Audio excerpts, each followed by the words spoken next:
1952ರಲ್ಲಿ ಮಹಾ ಚುನಾವಣೆ ಆದಾಗ ಮೊಟ್ಟ ಮೊದಲನೇ ವಿರೋಧ ಪಕ್ಷ ಯಾವುದು ಆಗಿತ್ತು ಅಂತ ಹೇಳಿದ್ರೆ ಅದು ರಿಪಬ್ಲಿಕನ್ ಪಾರ್ಟಿ ಆಫ್ ಇಂಡಿಯಾ ಅಂತೇಳಿ ತಮಗೆಲ್ಲ ಮಾಹಿತಿ ಇದೆ. ಅದರ ಮೊದಲನೇ ವಿರೋಧ ಪಕ್ಷದ ನಾಯಕರಾಗಿ ನಮ್ಮ ಪಕ್ಷದ ಆಗಿನ ಸಂಸತ್ ಸದಸ್ಯರಾಗಿದ್ದಂಥ ದಾದಾ ಸಾಹೇಬ್ ಗಾಯಕ್ವಾಡ್ ಇದ್ದರು ಅನ್ನೋದನ್ನು ನಾನು ಅದು ಭಾಳ ದೊಡ್ಡ ವೃತ್ತಾಂತ. ಅದು ಇಷ್ಟನ್ನು ನಾನು ನಮ್ಮ ಪಕ್ಷದ ಇತಿಹಾಸದ ಹೇಗಿದೆ ಅನ್ನೋದು ಒಂದೆರಡು ಮಾತನ್ನು ನಾಡಿನ ಹಿರಿಯ ಹೋರಾಟಗಾರರು, ಕೋಲಾರ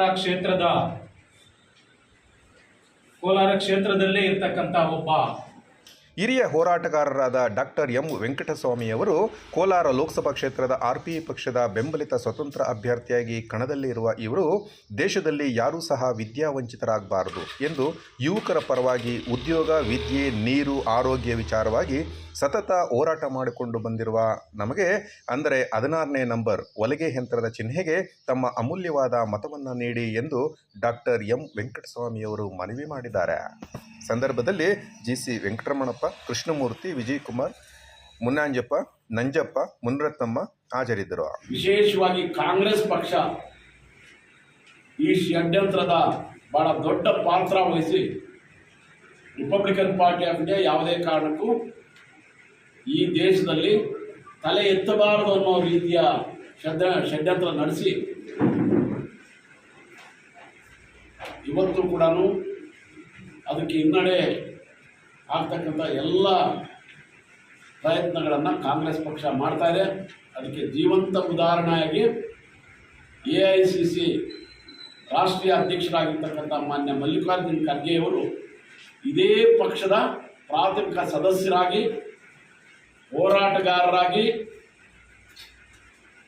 ಒಂದು ಹಂತಕ್ಕೆ ಬಂದಿದ್ದಾದಮೇಲೆ ಕಾಂಗ್ರೆಸ್ ಪಕ್ಷ ಅವ್ರನ್ನ ಸೆಳೆದು ಇವತ್ತು ಅವ್ರನ್ನ ರಾಷ್ಟ್ರೀಯ ಮತದಾರರ ಮಹತ್ವ ಏನು ಅಂತ ಮತದಾನದ ಜಾಗೃತಿಯನ್ನು ಮೊಟ್ಟ ಮೊದಲಿಗೆ ಅರಿವು ಮೂಡಿಸ್ತಕ್ಕಂಥ ಕಾರ್ಯಕ್ರಮ ಮಾಡಿರುವಂಥದ್ದು ರಿಪಬ್ಲಿಕನ್ ಪಾರ್ಟಿ ಆಫ್ ಇಂಡಿಯಾ ಅಂತೇಳಿ ಅದರ ರಾಷ್ಟ್ರೀಯ ಕಾರ್ಯಾಧ್ಯಕ್ಷನಾಗಿ ಭಾಳ ಹೆಮ್ಮೆಯಿಂದ ಹೇಳೋಕ್ಕೆ ಇಷ್ಟಪಡ್ತಾ ಇದ್ದೀನಿ.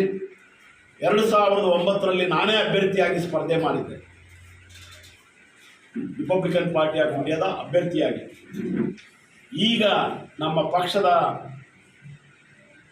ಸಿದ್ಧತೆ ಏನಿದೆ ಅನ್ನೋದ್ರ ಬಗ್ಗೆ ತಮಗೆಲ್ಲ ಗಮನ ತರ್ತಾ ಕ್ಷೇತ್ರದ ಕಣದಲ್ಲಿರ್ತಕ್ಕಂಥ 18 ಅಭ್ಯರ್ಥಿಗಳ ಪೈಕಿ ಯಾರಾದರೂ ಒಬ್ಬರು ಎಲ್ಲ ರೀತಿಯ ಸೀನಿಯಾರಿಟಿ ಇದ್ದಾರೆ ಅಂತ ಹೇಳಿದ್ರೆ ಅದು ಡಾಕ್ಟರ್ ಎಂ ವೆಂಕಟಸ್ವಾಮಿ ಅಂತೇಳಿ ತಮಗೆ ಮಾಹಿತಿ ಹೇಳಿದ್ದಾರೆ. ಮತದಾರರು ಜಾಗೃತರಾಗಿದ್ದರೆ, ಮತದಾರರಿಗೆ ಯಾವುದೇ ಆಸೆ ಆಮಿಷಗಳಿಗೆ ಒಳಗಾಗದೆ ಮತದಾನ ಮಾಡಿದ್ರೆ ನನ್ನ ಗೆಲುವು ಖಚಿತ.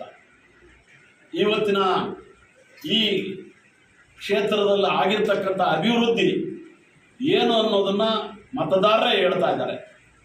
ಕಳೆದ 70 ವರ್ಷಗಳಿಂದ GY ಕೃಷ್ಣನ್ 25 ವರ್ಷ, KH ಮುನಿಯಪ್ಪ 35 ವರ್ಷ, ಮುನಿಯಪ್ಪ 1 ಟರ್ಮು, ಮುನಿಸ್ವಾಮಿ 5 ವರ್ಷ, ಇಷ್ಟೆಲ್ಲ ಆಗಿದ್ದರೂ ಕೂಡ 28 ಲೋಕಸಭಾ ಕ್ಷೇತ್ರಗಳಿಗೆ ಹೋಲಿಸಿದ್ರೆ ಕೋಲಾರ ಲೋಕಸಭಾ ಕ್ಷೇತ್ರ ಬಹಳ ಹಿನ್ನಡೆ ಅನುಭವಿಸಿದೆ.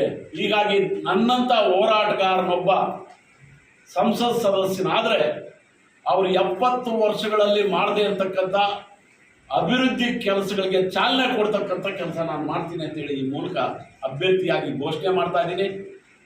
ವಿಷಯ ಕೂಡ ನನ್ನ ಮುಂದೆ ಇದೆ. ಈ ರೀತಿ ಸೋಲಾರ್ ಪವರ್ ಪಾರ್ಕ್ ಮಾಡ್ತಕ್ಕಂಥ 2 ಜಿಲ್ಲೆಗಳಲ್ಲಿ ಈ ರೀತಿ ಅನೇಕ ವಿಷಯಗಳನ್ನು ನಾನು ಗಮನದ 14 ಅಂಶಗಳ ಕೇಂದ್ರ ಸರ್ಕಾರದ ಜೊತೆ ನಾನು ಹೋರಾಟ ಮಾಡಿರೋದ್ರಲ್ಲಿ ಹಿಂದಿ ಮತ್ತು ಇಂಗ್ಲೀಷ್ ಭಾಷೆಯಲ್ಲಿ ನಾನು ಭಾಳ ಪ್ರಬುದ್ಧತೆಯನ್ನು ಮೆರೆದು ನನ್ನ ಮೆಮೊರಾಂಡಮ್ಗಳನ್ನು ರೆಕಗ್ನೈಸ್ ಮಾಡಿರ್ತಕ್ಕಂಥ ಅನೇಕ ಉದಾಹರಣೆಗಳನ್ನು ನಾನು ಇಲ್ಲಿ ಹೇಳ್ಬೋದು. ಇದೊಂದು ಮಾಧ್ಯಮ ಏನಿದೆ, ಭಾಷಾ ವಿಚಾರ ಇದೆ, ಇದರ ಮೂಲಕ ನನಗೆ ಭಾಳ ಸುಲಭ ಆಗುತ್ತೆ.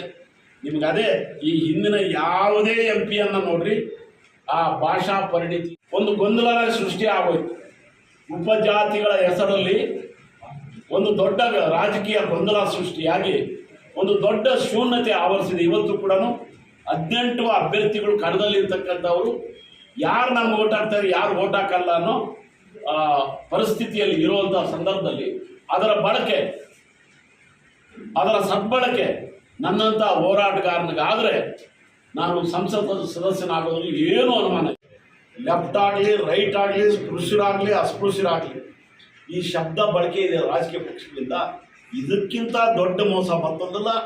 ಇದೇ ಪ್ರಜಾಪ್ರಭುತ್ವವನ್ನು ಹಾಳು ಮಾಡ್ತಾ ಇರ್ತಕ್ಕಂಥ ಪ್ರಕ್ರಿಯೆ. ಎಲೆಕ್ಟೊರೇಟ್ ಅಂದರೆ ಎಲೆಕ್ಟೊರೇಟ್, ಮತದಾರ ಅಂದರೆ ಮತದಾರರೇ. ಅದರಲ್ಲಿ ಆ ಜಾತಿಯವರು ಈ ಜಾತಿಯವರು ಅಂತ ಪ್ರಶ್ನೆ ಬರಲ್ಲ.